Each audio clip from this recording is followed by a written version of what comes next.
안녕하세요. 건강 365 아나운서 최인경입니다. 시도 때도 없이 재채기가 나고 맑은 콧물이 흐르고 그러다가도 코가 막히면서 입으로 숨을 쉬어야죠. 코나 눈과 귀가 가렵기도 합니다. 참 민망한 증상들이죠. 알레르기 비염으로 인한 불편한 상황입니다. 알레르기라는 단어에서도 알 수 있듯이 알레르기가 원인이라는 건데요. 문제가 되는 항원을 피하는 게 가장 좋은 방법이지만 일상에서 그것도 쉽진 않습니다. 알레르기 비염으로 고생하는 분들이 살펴야 하는 부분들, 또 치료법까지 잠시 후에 알아보고요. 청취자 사연으로 함께하는 우리 집 주치의로 이어가겠습니다. 건강 365 김영섭의 사랑해요 듣고 시작하겠습니다. KBS 라디오 건강 365 함께하고 계십니다. 알레르기 질환으로 고생하는 분들 많습니다. 알레르기 비염도 그중에 하나인데요. 언제나 조심해야 하지만 봄철 계절의 영향이 있죠. 꽃가루와 같은 위험 요인들이 부담이지 않을까 싶은데요.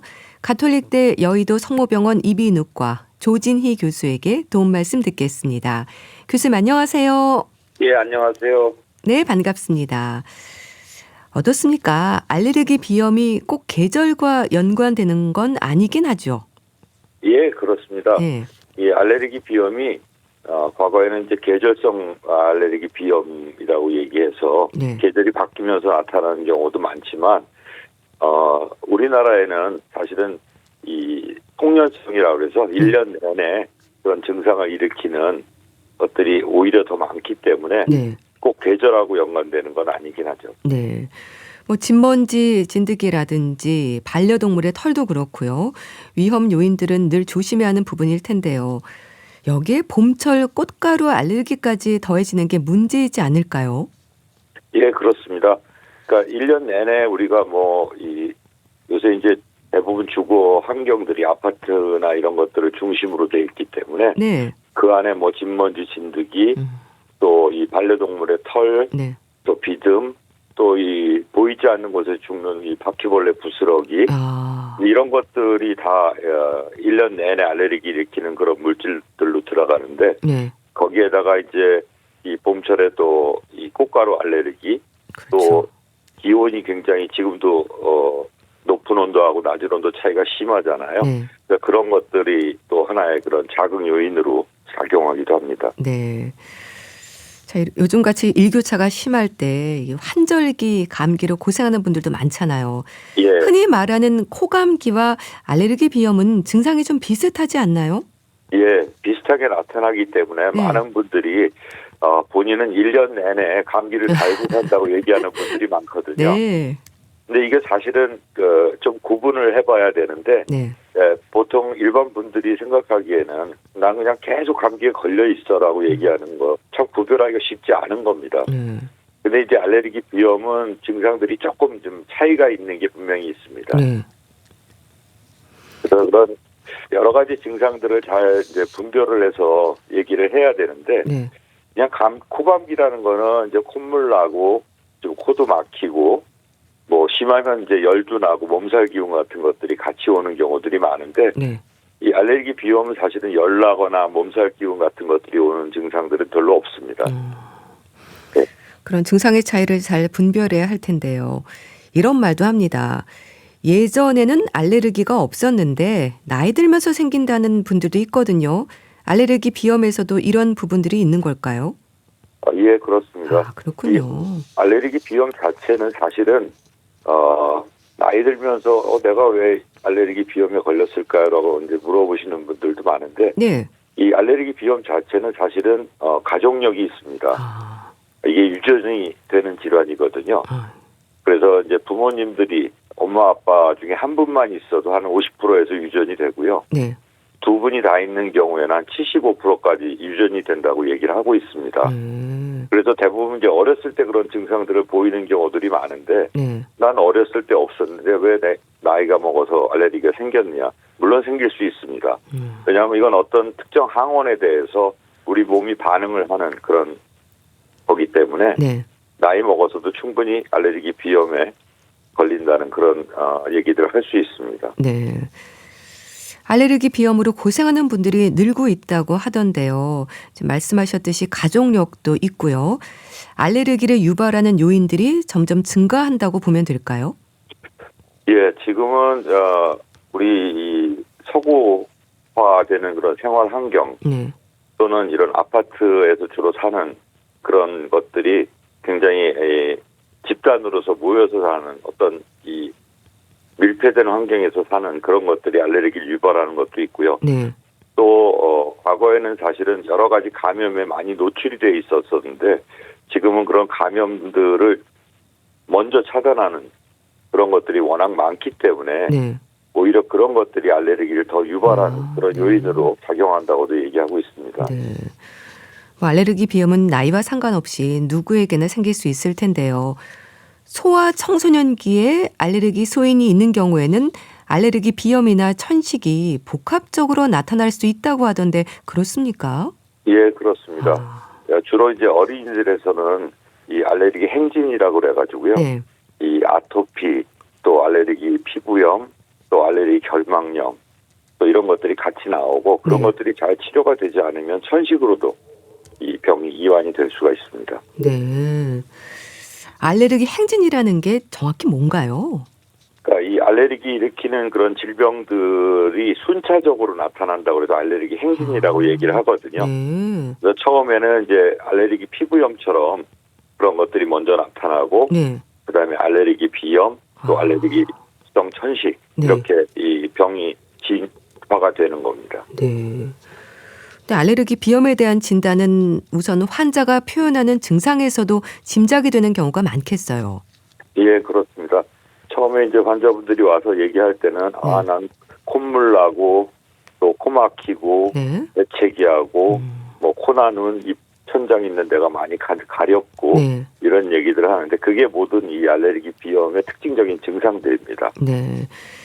일단 콧물, 코막힘, 재채기, 뭐 가렴 이런 것들을 호소한다고 하셨는데요. 이렇게 문진으로 알레르기 비염이 의심될 때 진행되는 검사는 뭔가요? 일단은 저희가 이제 내시경으로 코 안쪽을 보게 돼서 네. 다른 질환하고의 차별점을 이제 보게 됩니다. 예를 들어서 이제 콧물이 맑게 물처럼 나오는지 네. 또 혹시라도 이제 거기에 누런 콧물이나 이런 게 섞여 있다면 네. 이미 그거는 이 알레르기 비염이나 코감기에서 넘어가서 뭐 비염이나 아니면 부비동염으로 이완이 됐을 가능성이 있기 때문에 네. 내시경으로 이제 코 안을 살펴보는 게 일단은 먼저고요. 네.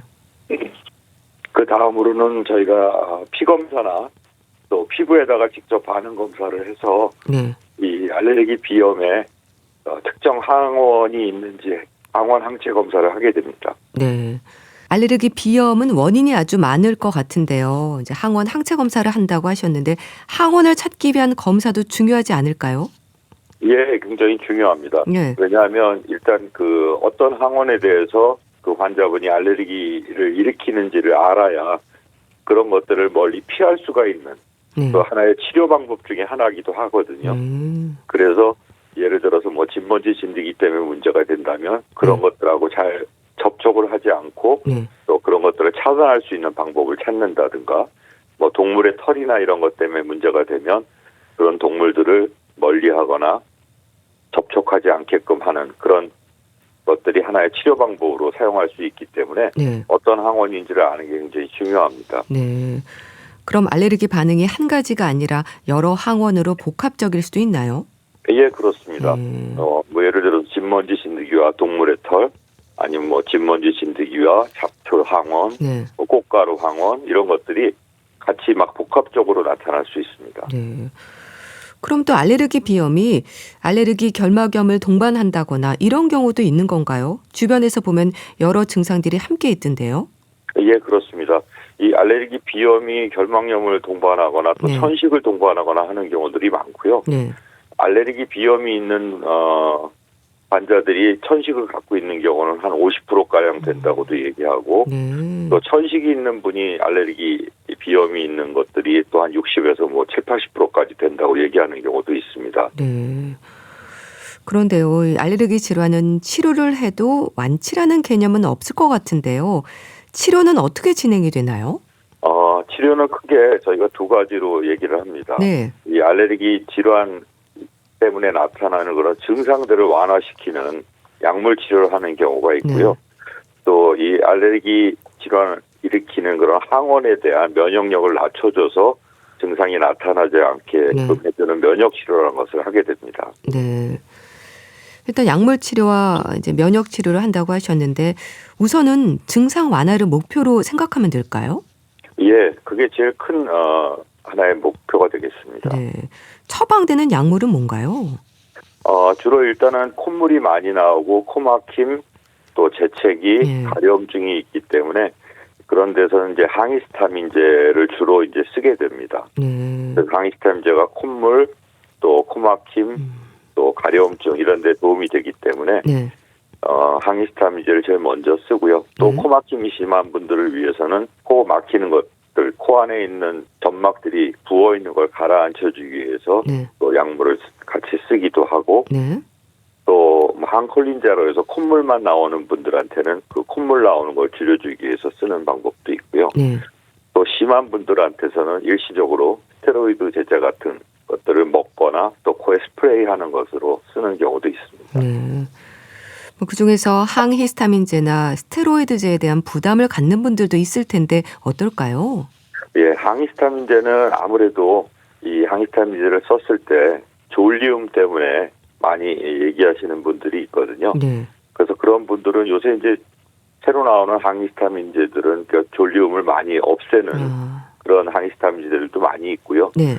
또 약을 먹고 많이 졸려하시는 분들은 그런 약물들을 자기 전에 복용해서 오히려 그런 것들에 대한 그 부작용 같은 것들을 조금 줄이는 방법을 쓰기도 하고 네.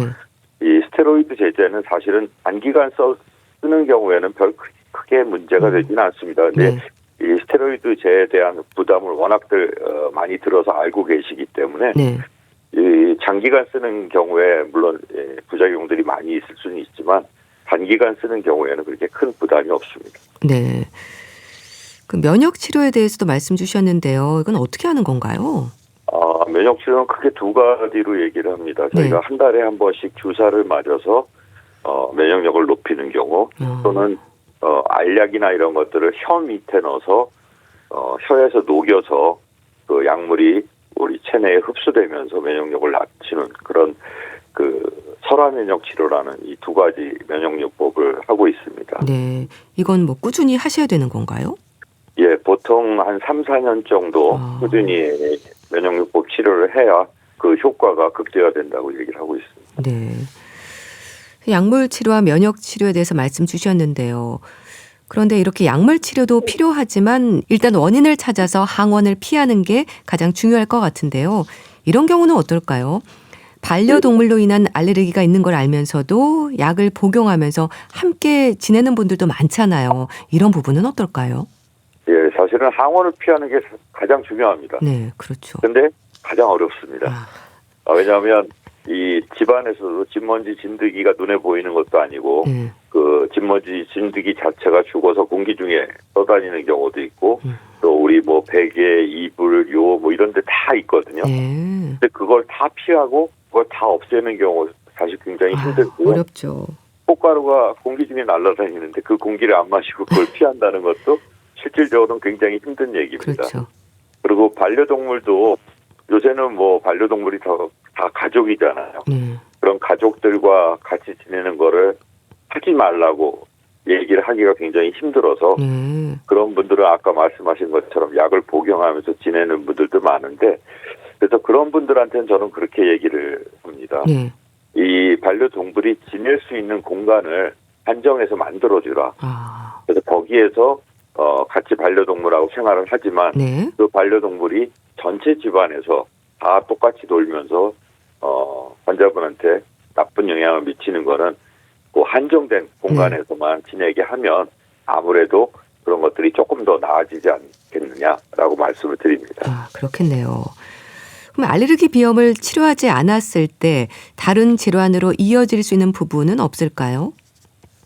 일단은 알레르기 비염이 있는 경우는 이 알레르기 때문에 생기는 그런 알레르기 결막력 또 많은 분들이 천식으로 이완이 될 수가 있고요. 또 이 알레르기 아토피 피부염으로도 같이 이행되는 경우들이 많습니다. 네. 여러 위험들이 있는 건데요. 삶의 질을 떨어뜨릴 수 있는 부분이겠어요. 예, 그렇습니다.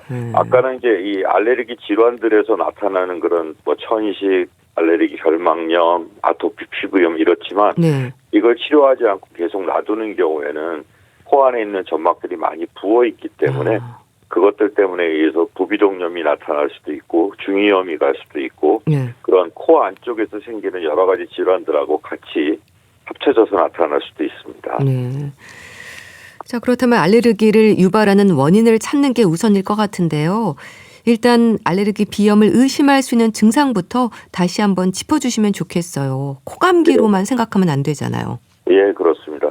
일단 알레르기 비염은 이 콧물이 네. 물처럼 이렇게 흘러나오면서 코나 눈이 간지럽고 또 재채기 증상이 많이 나타나고 네. 코막힘 이 네 가지 증상이 알레르기 비염의 가장 큰 증상이고 네. 단순 코감기에서는 뭐 가려움증이나 사실 재채기 이런 것들이 별로 없고 그냥 단순히 코막힘이나 콧물 정도밖에 없고 네. 또 코감기인 경우에는 이제 몸살 감기하고 같이 겹치는 경우들이 많아서 뭐 열이 나거나 몸살 기운처럼 몸이 아프거나 하는 경우들이 같이 동반될 수 있습니다. 네. 뭐 검사로 내시경을 통해 보기도 하고 이제 피부 반응 검사도 하기도 한다고 하셨는데요. 네. 피부 반응 검사는 어떻게 하는 건가요? 이런 방법으로도 원인을 찾을 수 있을까요?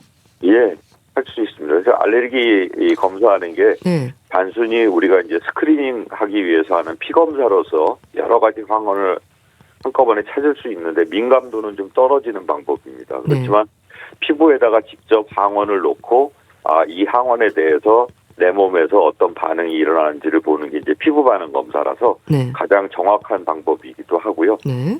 또 하나는 항원의 개수가 굉장히 적긴 하지만 거기에서 나타나는 특이 항체를 찾아낼 수 있는 그러니까 몇 가지 우리나라에 많은 것만 검사를 하는 네. 이런 특이 항체 검사도 있기는 합니다. 네. 근데 가장 민감도가 좋은 거는 특이 항체 검사하고 피부 반응 검사가 가장 좋은 걸로 돼 있고요. 네. 자, 알레르기 비염으로 고생하는 분들이 일상에서 증상 완화의 방법으로 실천할 수 있는 부분이랄까요? 좀 알려주세요. 예, 일상에서 지금처럼 이제 이 꽃가루가 날리고 뭐 네. 황사가 오고 이런 경우에는 우리가 외출했다 들어오면 뭐 세수도 하고 이도 닦고 밖에서 공기에 노출돼 있던 것들을 이제 씻어내는 것들을 하는데 네. 이 코 자체를 세척하는 거는 생각하시는 분들이 없어요. 근데 코 자체도 사실은 외부 환경에 다 노출돼 있다 들어오는 거거든요. 네. 그래서 얼굴 세수하거나 입 닦는 거하고 거의 비슷한 그런 효과를 갖고 있기 때문에 네. 식염수로 코 세척을 하는 게 굉장히 중요하다고 생각을 하고요. 네. 또 이 알레르기 비염이 있어서 항상 고생하시는 분들은 이 코 앞에 쪽에 연고나 이런 것들을 발라서 이런 공기들이 들어갈 때 그런 것들을 좀 걸러주는 역할을 해주는 연고를 쓰시는 것도 일단 증상이 조금 완화되는 하나의 방법으로 얘기를 할 수 있습니다. 네. 뭐 식염수로 코 세척하는 것도 중요하다고 하셨는데요. 네. 근데 잘 못하시더라고요. 방법을 좀 알려주세요. 목으로 넘어간다, 뭐 귀로 들어갈 것 같다. 그래서 이제 걱정해서 하시는 분들이 있는데, 네. 우리가 이제 코 안쪽에 그냥 단순히 씻어낸다고 생각하시고 하면은 그렇게 어려운 방법도 아니고, 그 대신에 이제 몇 가지 주의하실 거는 이것을 식염수 자체를 상온에다 놔두면 지금 같은 경우에 굉장히 찹니다. 근데 이 찬 게 코에 들어가면 이제 통증까지 유발할 정도로 아프거든요. 그런 것들을 조금 데워서 좀 미지근하게 해서 하시면 그런 것도 좀 없어지고요. 이 하실 때 너무 힘을 줘서 하는 경우에는 오히려 코 안쪽에 점막에 상처를 줘서 피 같은 것들이 나올 수 있으니까 네. 그냥 자연스럽게 물 흐르듯이 해서 뭐 목으로 넘어가도 상관이 없으니까 그렇게 하시면 굉장히 뭐 어떤 경우에는 유치원 애들도 아주 재미나게 물놀이 하듯이 하는 경우들도 있거든요. 네. 그래서 크게 문제가 없는데 간혹 굉장히 힘들어하시는 분들도 있긴 합니다. 네, 알겠습니다. 자, 오늘은 알레르기 비염으로 고생하는 분들이 살펴야 하는 부분들 또 치료법까지 알아봤는데요. 가톨릭대 여의도 성모병원 이비인후과 조진희 교수와 함께했습니다. 감사합니다. 예, 감사합니다. KBS 라디오 건강365 함께하고 계신데요. 우노의 슬픈 우리 젊은 날 듣고 다시 오겠습니다. KBS 라디오 건강 365 함께하고 계십니다. 우리 집 주치, 청취자 사연으로 건강에 대한 궁금증을 풀어봅니다. 순천향대 서울병원 가정의학과 조현 교수에게 도움 말씀 듣겠습니다. 교수님 안녕하세요. 네, 안녕하세요. 오늘은 먼저 40대 후반 여성의 사연부터 보겠습니다. 갱년기 증상으로 고생하시는데요. 들어보시죠. 제가 나이가 곧 50대에 들어서다 보니 저로서는 전혀 달갑지 않은 갱년기가 덜컥 와버렸어요. 이게 시도 때도 없이 이렇게 막 화끈화끈거리기도 하고 밤에 자다가 막 식은땀도 흘리고 또 잠도 잘 안 와요. 그리고 예전 같으면 별거 아닌 거라도 그냥 대수롭지 않게 웃으며 넘어갔을 일도 마냥 예민하게 하나하나 사사건건이 이렇게 좀 따지게 되고 짜증을 내게 되고, 그러니까 이게 지금 뭐 호르몬의 변화다라는 얘기도 많이 해주시는데 증상이 시작된 지 한 1년 됐어요. 증상 중에서 가장 힘든 거는 잠을 잘 잘 수가, 집중을 해서 잠을 잘 수가 없는 거예요. 그리고 식은땀을 이렇게 자다가도 막 흘려요. 잠들었다가도 일어나 보면 이렇게 땀이 쫙 흘러지고 있거든요. 예, 그리고 막 화끈화끈하게 이렇게 막 원하지도 않게 막 열이 오르기도 하고. 그래서 내가 왜 열받았지? 막 이런 생각도 하는데 그게 열받은 게 아니라 이렇게 호르몬 변화 때문에 그렇게 온다고도 얘기를 하더라고요. 노력은 우선 이렇게 낮에 좀 많이 활동을 하려고 해요. 운동도 하고 만보 이상씩 걷기도 하고 하면서 여러 가지 좀 활동을 많이 하는 게 아무래도 밤에 좀 잠도 잘 잘 수 있고 그런 게 좀 좋지 않나 이런 얘기들도 많이 하시더라고요. 언니분들한테도 물어보니까. 예, 그렇기도 하고 되도록이면은 뭐 주사를 맞아야 된다, 뭐 약을 먹어야 된다 이런 얘기도 하는데 저는 좀 의지로 좀 이겨내려고 하거든요. 네, 갱년기 증상으로 고생을 하시는데요. 40대 후반인데 1년 전부터 증상이 생겼다고 하세요. 그럼 갱년기는 의학적으로 언제부터를 말하는 건가요? 폐경이 기준인 거죠? 일단 폐경은 우리가 12개월 이상 1년 동안 이제 생리가 완전히 없는 상태로 정의를 하게 되고요. 네. 그러니까 평균 한 50세 전후에서 나타나게 됩니다. 근데 이게 몇 년 전부터 여성 호르몬이 점차 감소하면서 다양한 증상이 시작이 되게 되거든요. 그래서 이 시기를 우리가 폐경 이행기, 갱년기라고 말을 하게 되거든요. 그래서 보통 폐경이 되기 5년 전부터 시작을 해서 폐경되고 나서 5년 이후까지를 갱년기로 보게 됩니다. 네. 여러 가지 증상으로 힘들어 하시는데요. 감정 기복도 심한 것 같고요. 식은땀에 불면증까지 이렇게 복합적인 여러 증상들이 동시에 오는 경우도 많은가요? 갱년기에는 여러 증상이 동시에 나타나는 경우가 굉장히 흔합니다. 그러니까 대표적으로는 얼굴이 좀 붉어지는 안면 홍조, 그다음에 발한이라든지 불면, 감정 기복 이런 것들이 함께 나타나는 경우가 굉장히 많은데, 그러니까 에스트로겐이 좀 떨어지기 때문에 그러니까 자율신경계하고 중추신경계 조절이 좀 불안정해지면서 발생을 하게 됩니다. 그리고 특히나 이때는 이제 수면 장애하고 감정 변화가 좀 잘 생기게 되는데 이것 때문에 이제 다른 증상들이 연쇄적으로 나타나는 경우가 굉장히 많습니다. 네. 또 식은땀으로 고생하시는 분들도 많던데요. 뭐 사연 주신 분처럼 시트가 다 젖을 정도로 땀을 많이 흘린다고 하는데 이렇게 체온 조절이라든지 하는 부분에서는 문제가 안 생기나요?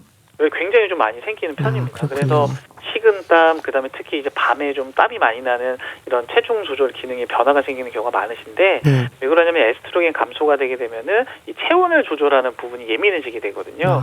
그래서 작은 온도 변화에도 과도하게 반응을 하게 됩니다. 그래서 갑작스럽게 열감을 느끼실 수가 있고 땀이 나게 되고요.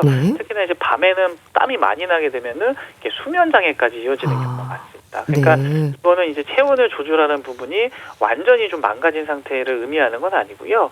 이 조절하는 기준이 조금 예민해지고 좀 까다로워졌다라고 이해하시기 맞으실 것 같습니다. 네, 그렇게 온도 변화에도 예민하게 반응을 하게 되고요. 감정도 예민해져서 스스로 생각해도 갱년기 이전과는 다르다고 하는데요. 이런 변화를 겪는 분들도 많으신가요? 네, 일단 갱년기에서 감정이 예민해진 변화는 굉장히 흔합니다. 왜냐하면 이제 에스트로겐 자체, 여성 호르몬 자체가 그러니까 뇌에서 감정과 관련된 신경전달 물질에도 영향을 미치게 되거든요. 그래서 이 여성 호르몬이 떨어지면서 감정 조절이 예전보다 어려워지게 되고 조그만 자극에도 짜증이라든지 불안이 증가할 수밖에 없습니다. 근데 여기에다가 수면 부족이 같이 동반이 되기 때문에 감정 변화는 훨씬 더 두드러지게 나타날 수밖에 없습니다. 네, 가족들의 이해가 많이 필요하겠네요. 굉장히 중요한 부분입니다. 왜냐하면 이런 감정 변화라든지 이제 수면 장애 같은 증상은 개인의 의지로 조절하기 어려운 부분이 있기 때문에 주변에서 좀 오해가 생기기 쉽거든요. 그렇죠. 그래서 이런 시기에는 어떤 호르몬 변화 때문에 생긴 생리적인 반응이기 때문에 가족분들의 이해가 굉장히 좀 중요한 편이고요. 그 실제로 이제 주변에서 어떻게 반응하냐에 따라서 증상을 느끼는 정도가 달라지는 경우가 많습니다. 그래서 갱년기는 가족 단위에서 함께 이해할 필요가 있는 변화 과정이라고 보는 게 좋습니다. 네.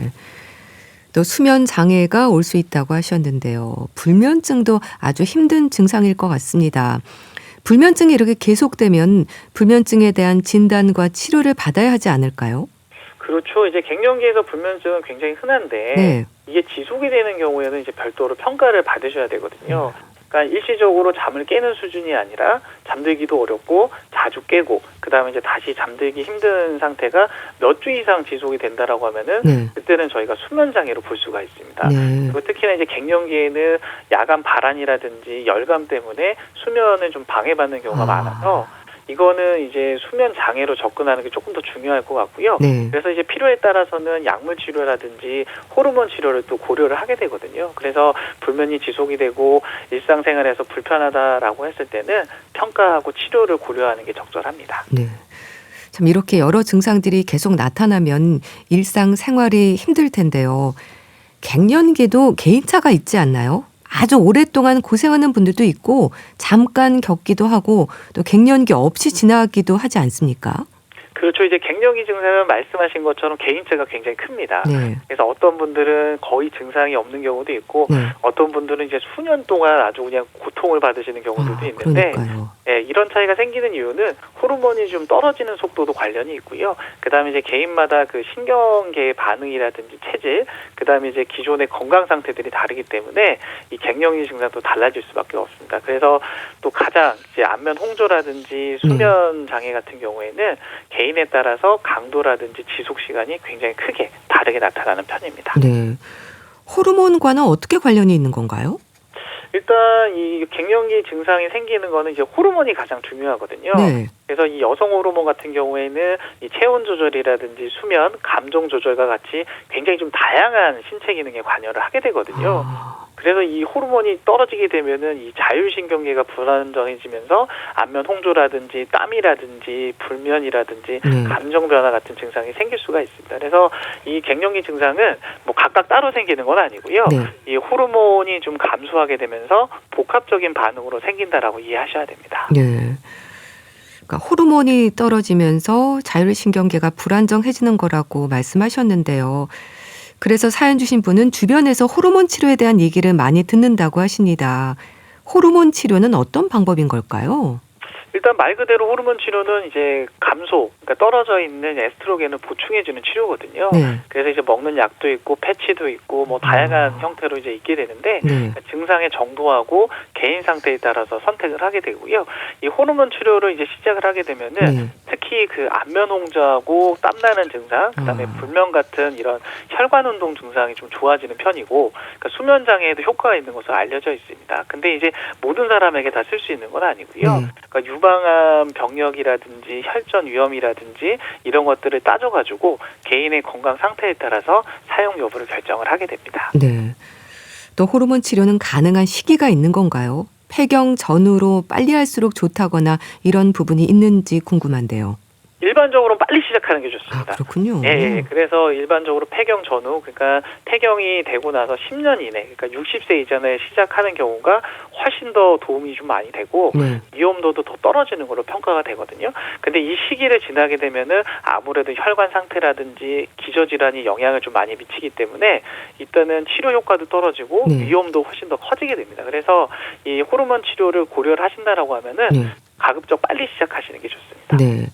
빨리 시작하는 게 좋다고 하셨는데요. 그렇다면은 폐경된 지 10년 이상이 지났다면 호르몬 치료를 해도 별 효과는 없는 건가요? 이게 10년 지났다고 해도 효과가 전혀 없는 건 아닌데요. 다만 이 시기가 지나게 되면 10년 이상 지나게 되게 되면은 혈관도 같이 늙게 되기 때문에 호르몬 치료를 했을 때 얻는 이득보다 혈관에 문제가 생기는 위험이 훨씬 더 커지게 되거든요. 그래서 이제 심혈관 질환이라든지 혈전의 위험이 증가할 수가 있기 때문에 시간이 조금 지났을 때는 이런 위험도도 더 따지게 됩니다. 호르몬 치료를 시작하면 언제까지 하는 건가요? 일단 뭐 딱 정해진 고정 기간이 있는 건 아니고요. 그러니까 증상이라든지 위험도를 함께 보면서 결정을 하게 됩니다. 그래서 일반적으로는 최소 용량으로 시작해서 증상이 조절되는 범위 내에서 유지를 하게 되고요. 어느 일정 기간이 지나게 되면은 약의 용량을 줄이거나 중단하는 방식으로 진행을 하게 됩니다. 그래서 치료는 뭐 단순히 시작하는 게 아니라 정기적인 평가를 통해 가지고 약을 줄인다든지 지속을 한다든지 그다음에 중단한다든지 이렇게 조정하는 과정으로 진행이 되게 됩니다. 네. 유방암의 위험을 높인다고 해서 호르몬 치료를 망설이는 분들이 계시는데 그럴 수도 있을까요? 이것 때문에 걱정하시는 분들이 굉장히 많으시거든요. 그러시군요. 그래서 일부 연구에서는 이제 장기간 호르몬 치료를 하게 되면은 유방암의 위험이 약간 증가는 할 수가 있습니다. 근데 이거는 이제 사용 기간이라든지 호르몬제의 종류라든지 그다음에 개인에 따라 차이가 있거든요. 근데 이제 또한 이제 짧게 사용하고 그다음에 꼭 필요한 분들이 이제 치료를 받았을 때는 위험이 또 크게 증가하지 않는 걸로 되어 있거든요. 그래서 중요한 거는 무조건 위험하다라고 보기보다는 개인에 따라서는 좀 다르게 평가하고 필요한 경우라고 하면은 받으시면 안전하다라고 생각하시면 됩니다. 네. 호르몬 치료에 대해서는 걱정하지 말고 의사와의 상담으로 결정하는 게 좋겠네요. 자, 알겠습니다. 이제 다음 사연도 들어보시죠. 다른 거 특별한 건 없고 몇 년 전에 제가 목 디스크로 고생을 했었어요. 근데 요새 이제 다시 뭐 핸드폰 보고 막 이러니까 목이 좀 뻐근하고 어깨가 저림이 있고 그래요. 한 7년 됐어요. 7년 전쯤에 그때는 디스크가 심해가지고 이렇게 왼쪽에 가방조차 이렇게 들기가 힘들 정도였었는데 그때 치료받고 저는 이게 이제 나아졌다. 요즘 다시 핸드폰을 자주 보고 해서 그런지 목 근육이 땡기고 목이 좀 이렇게 아픈 증상이 있어요. 증상이 예전에는 완전히 목 디스크여가지고 이 왼쪽이 정말 굉장한 통증과 이랬었는데 그 정도는 아닌데 그냥 어깨 결림, 저림 이게 있어서 다시 목 디스크가 또 혹시 오면 어떡하지 하는 그런 걱정? 그런 게 좀 있죠. 아픈 강도로 따지면 한 3, 4, 5 정도가 계속 늘 있는 거죠. 그게 특별하게 뭐 아주 고통스럽고 그렇지 않으니까 병원까지는 안 갔는데 어떤 운동이나 어떤 걸 하는 게 가장 좋을까? 혹시 마사지가 도움이 되는지. 예전에 제가 목 디스크였을 때 이 사람이 마사지를 했거든요. 근데 요즘에도 제가 아프면 집사람한테 좀 마사지 해달라고 그러는데 그게 도움이 되는 건지 아니면 마사지 할 때 주의할 점이 혹시 있는지, 그 다음에 이 통증을 완화하는 이 목 디스크를 완화하는데 핫팩이 좋은지 아니면 냉팩이 좋은지 그것도 좀 궁금하고요. 네. 사연 주신 분은요, 일단 통증의 원인은 알고 계신 것 같아요. 스마트폰을 많이 보신다고 하는데요. 네, 스마트폰 사용하게 되면 목에 통증이 잘 생깁니다. 왜냐하면 이제 고개 숙인 자세에는 아무래도 머리 무게가 목에 좀 크게 전달이 되거든요. 그러면서 이제 목의 하중이 좀 증가가 되게 되고 주변의 근육이 긴장되면서 디스크에도 지속적인 압박을 가하게 되거든요. 그러면 이제 통증이 생긴다거나 기존에 디스크가 있었던 분들은 그 디스크 문제가 다시 악화될 수가 있습니다. 네. 한 7년 전에 추간판 탈출증으로 치료를 받았다고 하는데요. 다시 또 증상이 심해지면서 힘들어합니다. 통증의 강도를 10으로 봤을 때 3, 4, 5 정도의 통증이 늘 있다고 하시네요. 가만히 있어도 아프다는 느낌은 계속된다는 거죠? 이 통증이 3에서 5 정도로 지속이 된다는 거는 그러니까 급성 통증보다는 이제 만성적인 어떤 자극 상태로 보는 게 적절하거든요. 네. 그리고 이제 가만히 있어도 불편한 느낌이 지속된다는 거는 어떤 단순한 일시적인 이제 근육 피로라기보다는 근육 긴장이라든지 디스크가 자극되는 게 계속적으로 유지되고 있다라고 보시면 될 것 같습니다. 그리고 특히 과거에 디스크 병력이 있는 경우에는 구조적으로 약해진 부위에 반복적으로 부담이 가해지면서 증상이 다시 나타나는 경우로 보셔야 되거든요. 그래서 이런 상태는 장기간 지속이 되게 되면은 기능이 떨어지는 문제로까지 이어질 수가 있어서 한 번쯤은 진료를 받아보시는 게 좋습니다. 네. 이렇게 목 디스크로 불리는 경추 추간판 탈출증으로 고생하는 분들을 보면요. 목 쪽의 통증뿐 아니라 팔저림 증상도 있던데요. 이건 왜 그런 건가요? 이게 신경이 눌려서 그렇게 문제가 생기는 경우가 많습니다. 왜냐하면 이제 목에서 나오는 신경은 어깨하고 팔로 이어지게 되는데 이 디스크가 튀어나오면서 이 신경을 압박하게 되면은 통증이나 저림이 팔 쪽으로 퍼지게 됩니다. 그래서 이때는 단순하게 통증뿐만 아니라 저림이라든지 감각이 떨어지는 느낌, 그다음에 심한 경우에는 힘이 빠지는 증상까지 나타날 수가 있습니다. 네. 진단을 받으면 물리치료를 비롯해서 여러 치료들을 받잖아요. 비수술적인 방법으로 진행이 되는 여러 방법들이 있는 거죠? 네, 일단 목 디스크 치료는 이제 대부분 비수술적 방법부터 시작하는 게 원칙입니다. 그래서 약물 치료, 물리 치료, 도수 치료, 그다음에 이제 자세 교정이라든지 운동 치료가 포함이 되게 되고요. 이런 치료들을 통해 가지고 통증을 좀 줄이고 긴장을 좀 완화시켜주고 디스크에 좀 가해지는 부담을 이제 줄이게 됩니다. 그래서 대부분의 환자분들은 이런 보존적 치료로 증상이 호전되는 경우가 많고요. 그러니까 수술 같은 경우에는 진짜 증상이 심하거나 이런 치료로도 호전이 안 되는 경우에 생각을 하게 됩니다. 네. 아무래도 그대로 방치하면 증상은 점점 심해지겠죠? 그렇죠. 이제 목 디스크라든지 만성적인 목의 통증 같은 경우는 이제 점점 악화된다라고 보시는 게 좀 좋거든요. 그리고 이제 특히나 같은 자세가 반복되거나 목에 부담이 계속적으로 이제 발생을 하게 되면은 그러니까 증상이 만성화될 가능성이 높습니다. 그래서 초기에는 그냥 단순하게 아픈 정도였는데 이게 시간이 지나면서 저림이라든지 감각 이상과 같은 신경 증상으로 진행이 될 수가 있거든요. 그래서 자연적으로 좋아지는 경우가 있긴 있지만 그러니까 지속적으로 계속 이런 자극이 있게 되면은 점점 악화될 수가 있기 때문에 이럴 때는 한 번쯤은 평가를 잘 받아보시는 게 좋습니다. 네. 사연 주신 분은요, 마사지가 도움이 된다고 하는데요. 괜찮은 방법일까요? 일단 마사지는 이제 근육 긴장을 완화시켜주는 데 도움을 주기 때문에 일시적인 통증 완화에는 효과가 있을 수가 있습니다. 특히나 이제 목 주변에 근육이 좀 뭉쳐있는 경우라고 하면은 이 통증을 줄어드는 느낌을 좀 받으실 수가 있거든요. 근데 이제 다만 이런 마사지는 그러니까 디스크 자체를 치료하는 방법은 아니기 때문에 그러니까 근본적인 해결 방법으로 보기 좀 어렵습니다. 그리고 또한 너무 세게 압박을 한다든지 그다음에 이제 목을 과도하게 꺾는 이런 마사지 같은 경우에는 오히려 신경을 자극하거나 증상을 좀 악화시킬 수가 있거든요. 그렇기 때문에 마사지는 보조적인 방법으로 사용을 하시는 게 좋습니다. 네. 이 마사지와 함께 찜질도 하시나 봅니다. 온찜질, 냉찜질 어느 쪽이 좋은지도 궁금해하셨어요.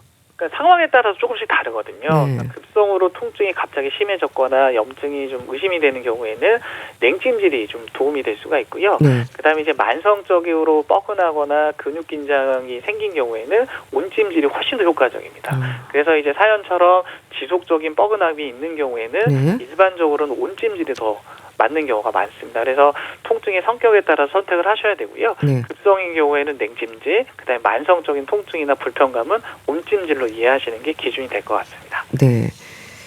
추간판 탈출증에 있어서 수술보다 비수술적인 치료가 우선이라고 하셨는데요. 하지만 어쩔 수 없이 수술이 필요한 경우도 있지 않을까요?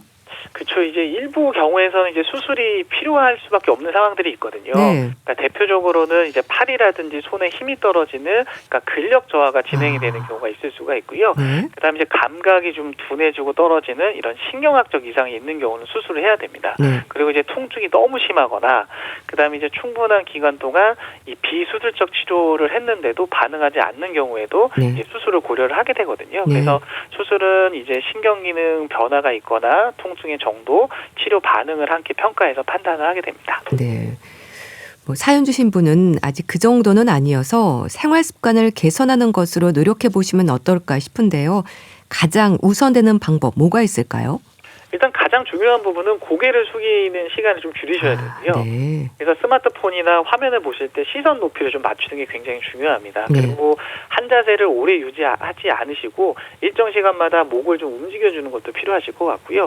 특히 이제 고개를 앞으로 내미는 자세는 목에 지속적인 부담을 주기 때문에 머리를 조금 몸통 위에다 올려놓는 듯한 느낌으로 자세를 유지하시는 게 중요합니다. 그래서 결국 목 관리라는 거는 이제 지속적으로 가해지는 부담을 좀 줄여주는 방법이기 때문에 이런 자세 교정에 조금 신경을 써주시면 좋을 것 같습니다. 네.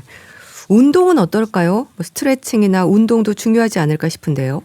그렇죠. 운동하고 스트레칭은 굉장히 좀 중요한 부분이거든요. 그러니까 특히나 이제 목 주변에 있는 근육을 좀 이완시키고 약해진 근육을 강화하게 되면은 통증 조절에 굉장히 도움이 되시고요.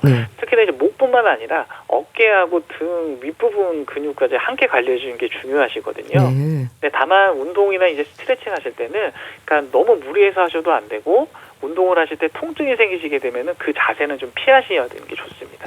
그게 통증이 참을 수 있는 범위 내에서 조금씩 운동량을 늘리시는 게 굉장히 좀 중요하십니다. 네, 알겠습니다. 우리 집 주치 건강에 대한 궁금증 풀어봤는데요. 순천향대 서울병원 가정의학과 조현 교수와 함께했습니다. 감사합니다. 네, 감사합니다.